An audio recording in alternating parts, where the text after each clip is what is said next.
Hello? I hope that the angle's right and everything. I'm using an iPhone, so I can't really see myself right now, so I hope everything sounds good, hope everything looks good.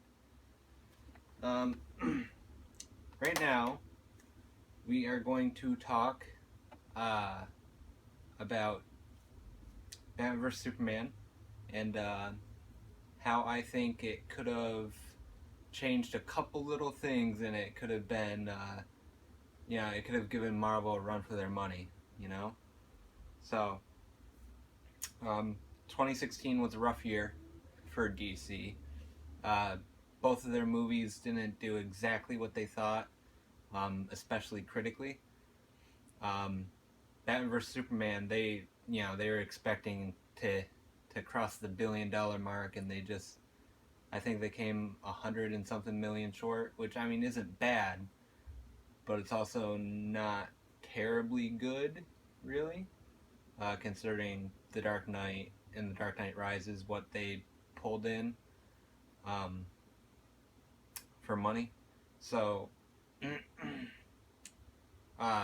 marketing itself from Batman vs. Superman, there was a lot of criticism, especially trailer 2. You all remember that, the infamous Doomsday trailer, which I have to agree with. I think showing Doomsday was a bit of a mistake. I think that was definitely something that should have been saved as far as marketing, unless they did what I'm going to suggest that they should have done. So if they did the film the way that I'm about to say, then showing Doomsday in the trailer would have actually been a really smart idea.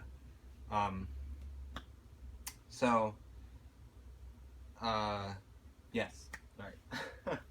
So, here I have the Steelbook. I'm gonna get all the DC films on Steelbook, even though I'm not a big DC fan.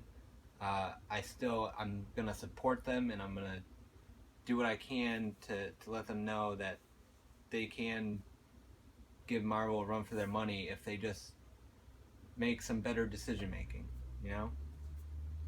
So, that's the Steelbook, and we all know that this is basically a combination of The Dark Knight Returns and Superman Doomsday in this order. Dark Knight Returns, then Superman Doomsday. What I propose is simply switch it the other way around. Start with the death of Superman, and then have a Superman clone fight Batman. Pretty crazy, I know. But when you look at it that way, Jesse Eisenberg as Lex Luthor could have worked. I say they should have made him a little less loopy. Like, it's okay to be, out there, especially for villains. It's totally cool. And, the whole demons come from above us, the flipping of the painting, that's cool stuff.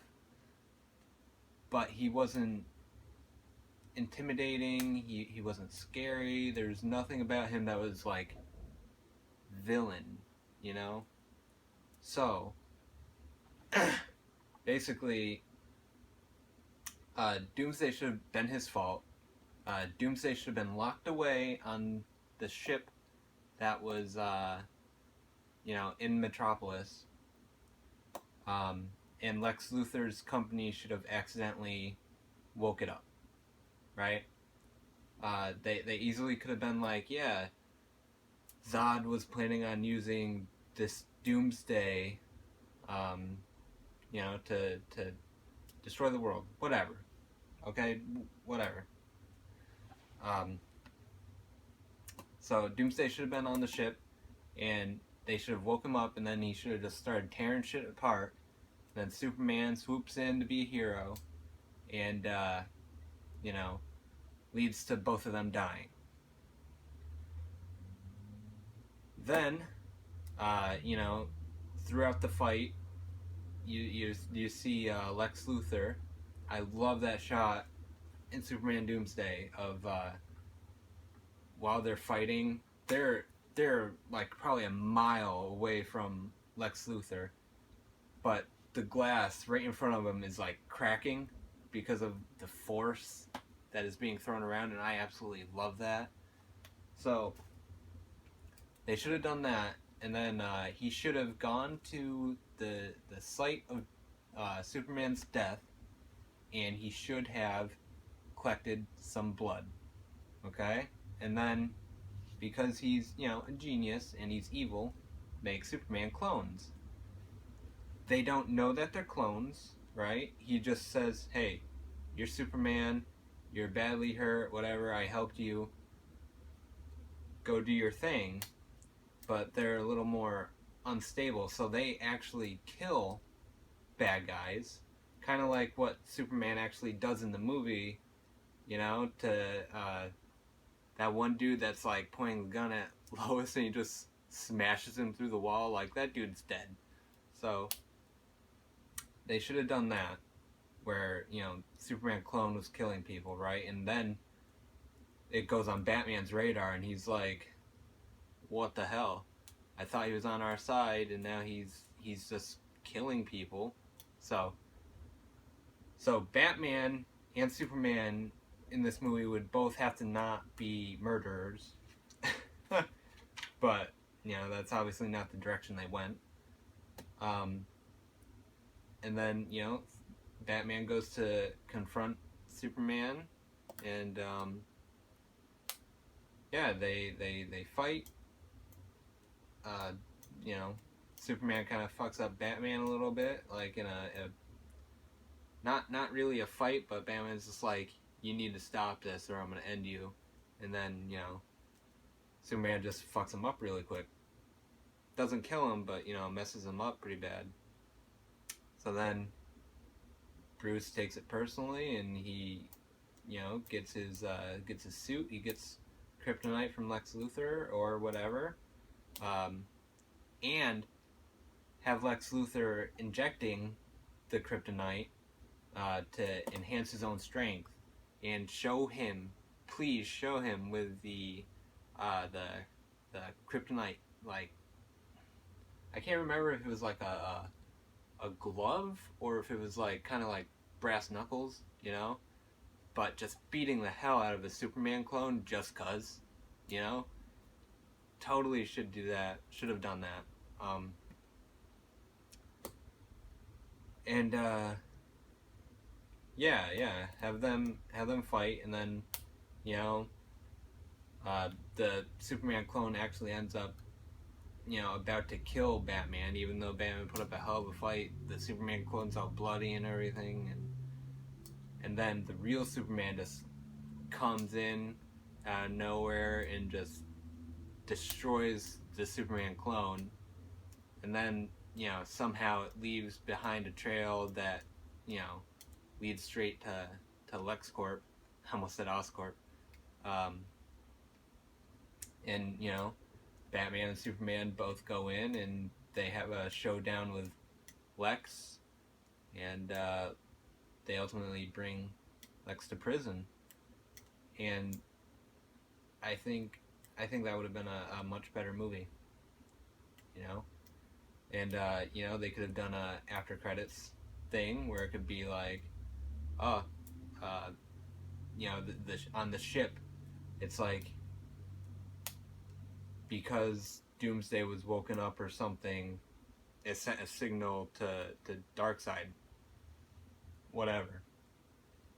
So I think those are the main points.